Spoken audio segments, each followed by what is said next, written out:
This video is going to be long. I might have to do a part 1 and part 2. I'll just try to get as much in. So, yeah, it's boring sitting and watching some girl talking or like a black screen. And I kind of want this video to be kind of like a live stream. But, yeah, it's not. So, there's that. So, there's several things I want to talk about. And for the background, as you guys can see, I'm drawing AMBW, which is Asian man, black woman. It's an interracial pairing, basically. And the reason why is because that's my favourite interracial pairing. And I will get round to why that is later. But for now, I will be talking about colorism again. And this is actually the 5th video I've done about colorism and speaking out about what dark-skinned women go through in general. My 6th video, if you want to count my college project, but I've actually deleted all my others, and some I never uploaded to the internet in the first place. The reason why this is such a hard topic for me to talk about is because, well, you know, I'm me. I'm Cassidy. I put my words all wrong and stuff. This is me. No, I'll do it tonight. Well, tomorrow. No, tonight. Or tomorrow. Just hurry up and tell him how you feel already. But now I'm no longer showing my face, so you all can focus on my words. I'm going to try to be quick, interesting, and straight to every point. So, let's go. Talking about different things, and some video ideas will be merged. The original video was supposed to be black women are gingerbread men, and I'll explain why that is. I'm putting that video into this one because, yeah, I don't want to make lots of separate different videos on colorism because my channel is mostly about manga art and drawing. And I'm going to talk about later this AMBW drawing and, yeah, why I'm drawing it and why AMBW is my favourite interracial pairing. Then I'll be talking about Chrissy, who runs Divine Dark Skin magazine and the website. And, you know, she talks about colorism and stuff, and positivity and femininity for dark-skinned women. Because, believe it or not, as a mixed woman, I want the rest of the world to know how much I like Chrissy and why I think she's actually helping us biracials. Because, believe it or not, DDS magazine, Divine Dark Skin, it has actually helped me, to be honest. I mean, yeah, as a mixed race woman with lighter skin, I've actually found, you know, I've found some help in DDS magazine. I can see how it benefits us. Anyway, I'll get round to that later, but for now, the original title of this video was going to be Black Women Are Gingerbread Men. And, well, you know, I woke up and realised this one morning. I don't know, my brain just realised it on its own. Who remembers the story of the gingerbread man? There's so many different versions. Let me tell you the version I was told as a kid. Little old lady and little old man make a gingerbread man to eat as a treat and put him in the oven. Then they hear a cry coming from the oven. They open the oven and the gingerbread man jumps out and runs away. You know, out the house and far away from them. They call out, "Wait, we want to eat you!" But the gingerbread man taunts, Run as fast as you can. You can't catch me, I'm the gingerbread man." On the way, the gingerbread man meets a cow who wants to eat him, a horse who wants to eat him, and a fox who wants to eat him. He outruns all 3. However, the fox is sly and cunning and doesn't let his intentions be known. The gingerbread man and the fox, who pretends to be his friend, come to a river. The fox offers to take the gingerbread man across the river on his tail. Then he says, "You are too heavy for my tail. Get on my back." Then he says, "You are too heavy for my back. Get on my nose." Finally, out of the river, the fox throws the gingerbread man off its nose, up into the air, then snap. He eats the gingerbread man and it's the end. Now here's the similarities I found between the gingerbread man and a lot of black women in the black community, especially a lot of darker skinned black women. Let's think of the little old woman and the little old man as toxic parents, or a toxic family, or just a toxic black community in general. And the oven, the gingerbread man, baked in as childhood trauma or abuse. Then the oven being opened is like reaching adulthood. This doesn't just apply to black people either. Lots of times when we have toxic family, the first thing we do the moment the oven opens is get the hell out of there and run away as fast as we can.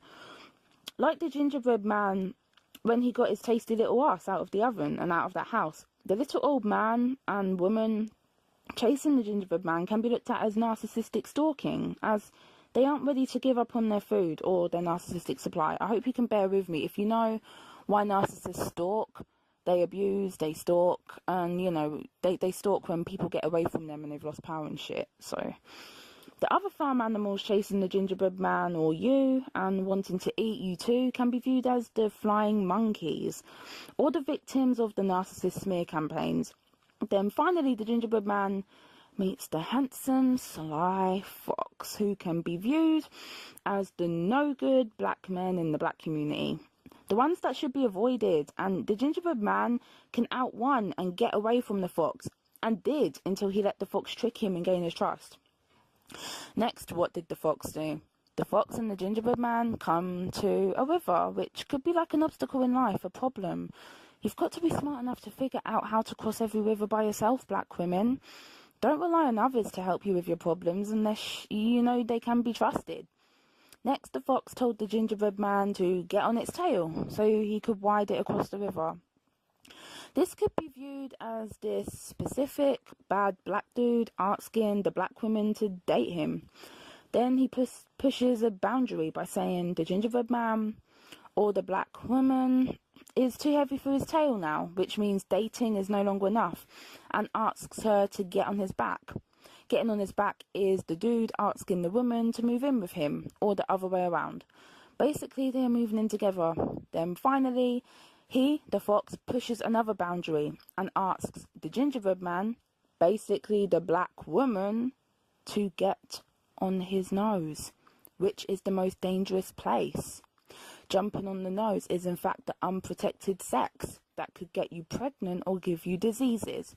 Then when something like that happens, the fox then throws the gingerbread man or you, the black woman, up in the air. And when the fox throws you, that is when his mask comes off, he's cheating or he turns abusive. And if you stay falling, he's soon going to go snap and eat you up by either walking out on you, a single mother, or by abusing you to death, literally.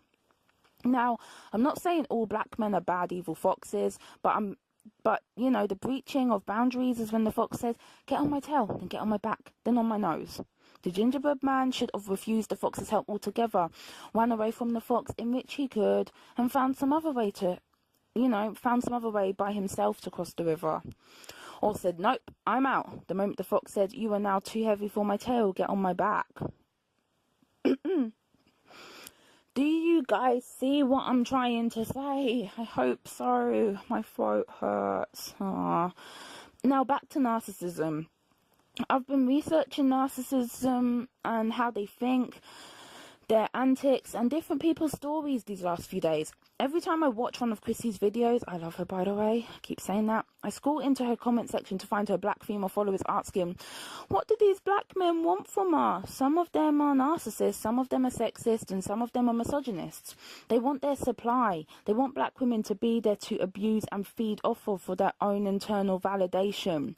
That's why when they're, in their view, when the so-called dark, fat, ugly, nappy-headed black women swirl, or, date other races of men, they lose their shit and start stalking and going crazy.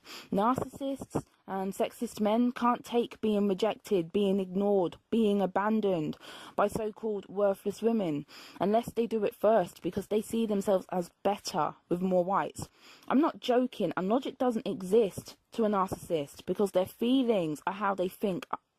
Their feelings are fact to them. That's why these black women bashers on YouTube make no fucking sense, because their feelings are fact.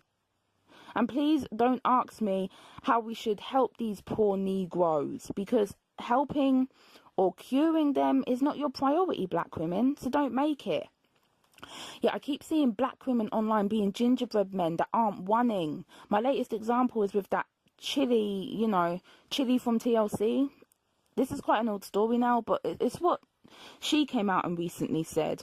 She said that black women need to expand their options, and black women were pushing back, insisting on waiting for a good black man, only to then feel hurt when black men shit on them, turn around and say, I don't want no black bitch.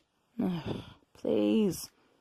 A lot of black women are gingerbread men that don't want.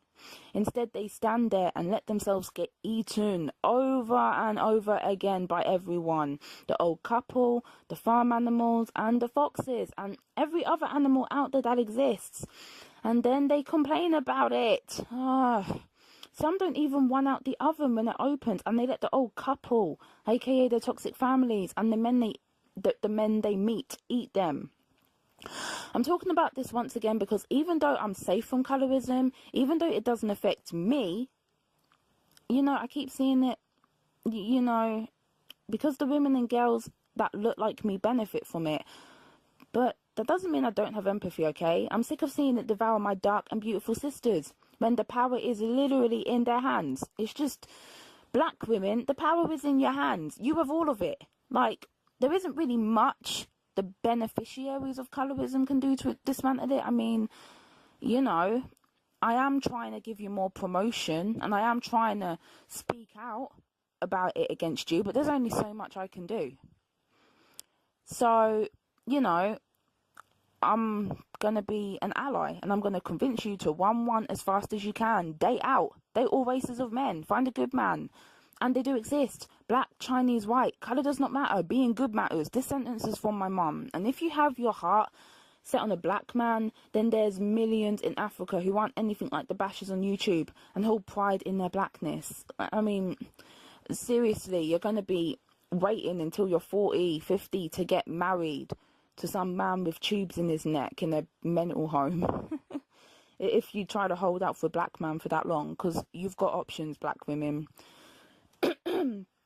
So, okay, now my mum is a brown-skinned black woman who's plus-sized but curvy and wears her natural 4A, 4B hair.